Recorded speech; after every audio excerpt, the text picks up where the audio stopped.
kahimtang sa panahon ug latest news. Diyan sa tuloy niya ang Pag-asa Mactan, pinagi ni Sir Manny Jan Agbay. Sir Manny, good morning. Yes, good morning Sir Angelo. Huwag sumamasok yung tigpaminaw.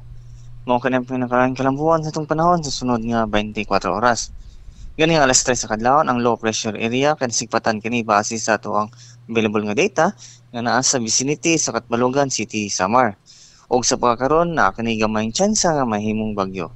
Samtang ang southwest monsoon o kining habagat ang mo'y naka-apekto karon sa western section sa Southern Luzon, sa Mindanao ug dinhi sa Visayas.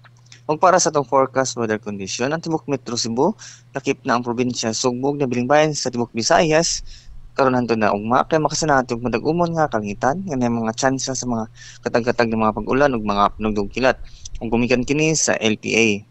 Samtang hinay ngadto sa kasarangan nga hangin nag-aurusikan sa bagatan ngadto sa bagatang Kasadpan, ang mupuslabi dinhi sa tibok Visayas.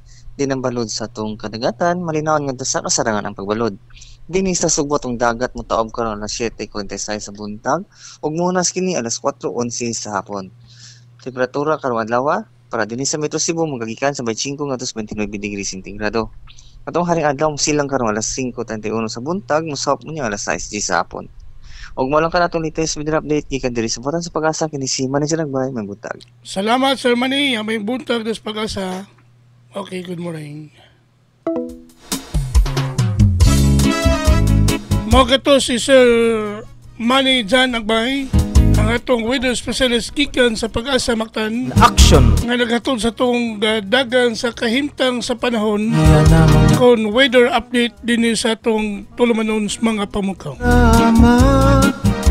Salamat ni Sir Manny Jan Agbay ug mayong buntag diya sa Pag-asa Mactan. News, balita gikan sa TV stations, may pamukauban kang kubra in action.